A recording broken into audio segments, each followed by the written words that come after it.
Hey guys, welcome back to Fantasy Tipped. Julian here for another waiver wire episode, this one for week 21. Now, before I jump into the content for today, guys, drop a like if you haven't already and consider hitting that subscribe button. It would really mean a lot to me if you did. And if you are already subscribed, guys, consider going down below in the description and checking out the link to my Patreon. It's super cheap. It's like $3 Canadian, even cheaper in American dollars per month. And you get to DM with me one-on-one and I answer every question that you have, as many questions as you have. And I check every single day, guys. So little things like that definitely could potentially help you. So definitely consider taking your support to the next level there. Let's jump into the content now, guys, and let's take a look at the schedule for this week. And on Monday, guys, there are 6 games. On Tuesday, there are 9. Wednesday, 3. Thursday, 12. Friday, there are 4. Saturday, 13. And Sunday, 5.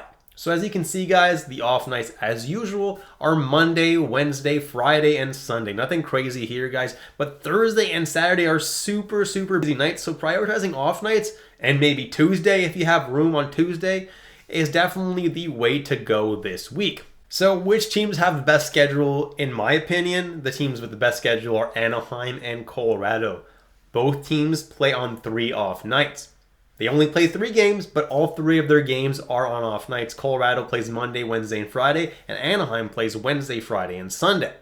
Now, the other teams that have a pretty good schedule are Arizona, Calgary, Chicago, and Toronto because they play 4 games total, and 2 of their games are on off nights, which is pretty freaking good. And in the case of Chicago, they also play on Tuesday, and same with Arizona, actually. And Tuesday, you may have room as well for a player because Tuesday isn't an overly busy night either. So definitely those are teams to look at as well. Teams with the bad schedule are the New York Rangers, the Tampa Bay Lightning, and the Washington Capitals. They only play 2 games apiece. At least Washington has an off night as one of their 2 games, but honestly, not the best schedules for any of these teams, especially the Rangers and Tampa, since they play on the 2 busiest nights only.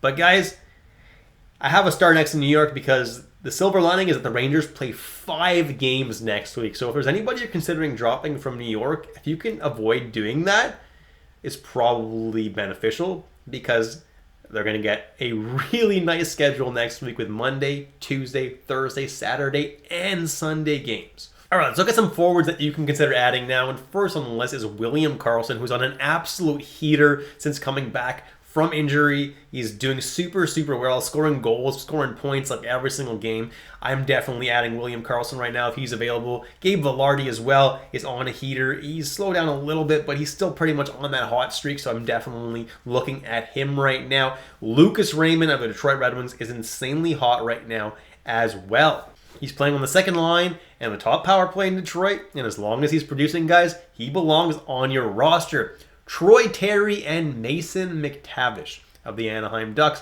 along with Frank Vatrano, they make the top line in Anaheim, and that's a great line, obviously. Troy Terry, the moment I am recording this, is still injured, but I'm not expecting that injury to be overly long-term or serious.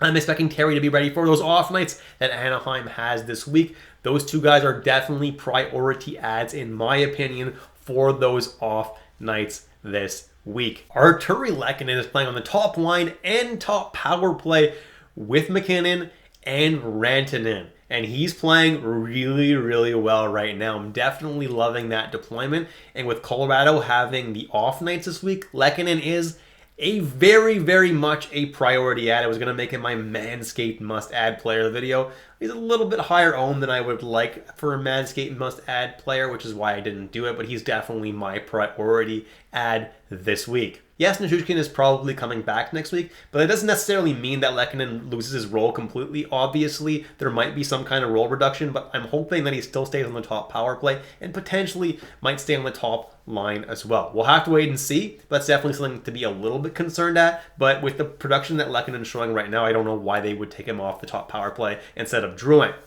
Dylan Strome of the Washington Capitals is insanely hot right now. Obviously, though, the Capitals don't have a great schedule this week, guys. It's definitely not ideal. They only play 2 games, so streaming Strome this week isn't particularly my favorite move, but he's definitely someone to take note of that he's doing super well because for the next week, you might want to be adding him. Rickard Rakell of the Pittsburgh Penguins playing top line and top power play right now for Pittsburgh, and he's really turning it on right now. He's a great player, and he's showing it right now. Definitely an ad that I like a lot right now. Jordan Eberle as well is playing on the top line in Seattle with Beniers and McCann. Is playing on the second power play, if you want to call it that. I think Seattle shuffles their power plays pretty regularly though, so I'm not too worried about that. And he's performing really well right now, so if you want to ride the hot streak, definitely don't mind that. And Gustav Nyquist is back on an absolute heater, and it's so nice to see playing on the top line with Philip Forsberg and Ryan O'Reilly, as well as the top power play. This guy is absolutely great when he's hot, and he is right now definitely a priority ad in my opinion. Adam Henrique's another guy I like a lot on the Anaheim Ducks. He's been very, very good all year. It doesn't matter what line he's deployed on. He's moving around a lot lately, so I don't even want to tell you right now what line he's on because he might get switched by the time you even watch this video. But Adam Henrique is definitely someone who's been solid all year. He's looking to get traded at the deadline, so he's really ramping up his play here, and I think that he's going to be an excellent ad for those off nights that Anaheim has this week. Shane Pinto's playing pretty well in Ottawa right now, getting solid deployment, top power play time, and he's producing with it. As long as he is, guys, he's a good ad. Tyler Bertuzzi. Can't believe I have him on this list considering how bad he's been for the majority of the year, but he's playing really well right now, playing on the second line with William Nylander and Max Domi. As long as this dude's scoring goals and staying hot, shooting the puck like he is right now, he's definitely a pretty good ad right now.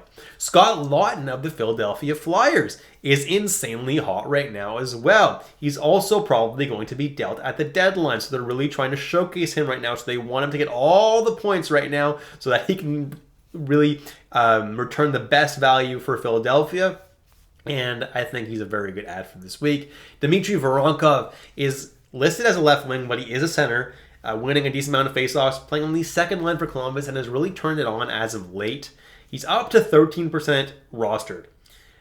If he's able to continue this, guys, I would absolutely add him, and, cross my fingers, hope that he's able to keep this up for a little bit longer. He's definitely not my favorite ad on this list, though. He's a little bit riskier in my opinion, but he's definitely a solid player and definitely has got a bright future in the NHL.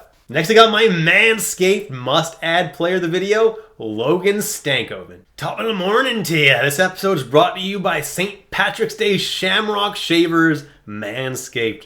This year, don't just chase rainbows, make your own pot of gold and groom your little leprechaun with the leaders in below the belt care.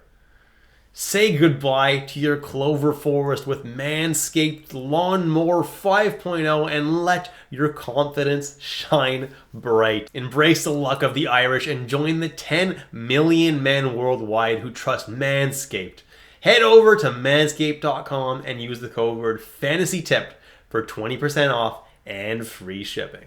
This St. Patrick's Day, make sure your little hairy leprechaun is luckier than ever with Manscaped. Now, why is the stanky boy Logan Stankoven my Manscaped must-add player of the video? No, there's a reason, guys. This kid is super, super talented, and he's finally getting an opportunity in the NHL. If you guys didn't know this, he was actually leading the AHL in points by a good amount over anyone else who wasn't his teammate in the AHL. So that's pretty freaking impressive. And to me, he's going to be sticking around in the NHL. He's just too talented for them to send him back down. He's currently playing on a pretty good line with Jamie Benn and Wyatt Johnston and is seeing power play 2 time. But, if he plays better, I could see him even being elevated to Matt Duchene's line.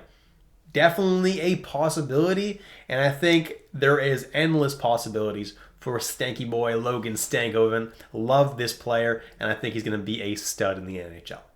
Then I have Tommy Novak of the Nashville Predators, and I love this kid. I told you guys in the preseason that this kid was someone to watch out for, and he's been fantastic. He's been scoring a point every single game for what seems like 10, 15 games now, and he's only 4% rostered. What are you guys waiting for? This kid is the real deal. He's getting second line time alongside Luke Evangelista and Mark Jankowski. Obviously not the best second line, but he is now getting top power play time as well alongside the likes of Ryan O'Reilly, Philip Forsberg, Roman Josi. This kid is the real deal. Pick him up now and you will not be disappointed.